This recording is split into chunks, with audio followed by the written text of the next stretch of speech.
Здесь расположено столовое помещение на 456 мест. Небольшая экскурсия по строящейся школе. Пока все в черновой отделке. На плане видно, будет ярко. Стоимость строительных работ – 1 миллиард рублей. 58% от общей суммы взял на себя федеральный центр. Она тематически разбита на 4 блока.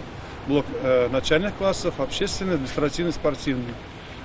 Начальные классы занимаются отдельно от старших классов. Зоны разделят, а вот детей делить не будут. Доступная среда для маломобильных групп предусмотрена. У нас есть специальные подъемники для инвалидов, для младших классов и для больших классов. В школе 2 бассейна. Маленький 75 квадратных метров, будет и большой. Пока здесь только в касках в целях безопасности, но с 1 сентября вход сюда будет воспрещен тем, кто будет без плавательной шапочки. Это один из 2 бассейнов новой строящейся школы. Его площадь 275 квадратных метров, и одновременно здесь могут плавать 24 ученика.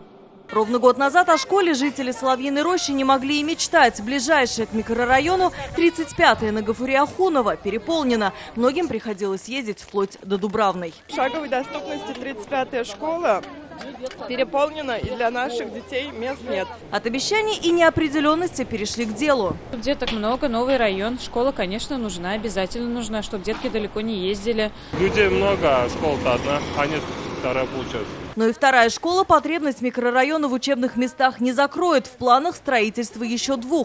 Сроки не установлены. Работы по первой завершены на 70%. Строители уверяют, 1 сентября этого года первый звонок обязательно прозвенит. Алия Хайрудинова, Андрей Сентальцев, ТНВ Казань.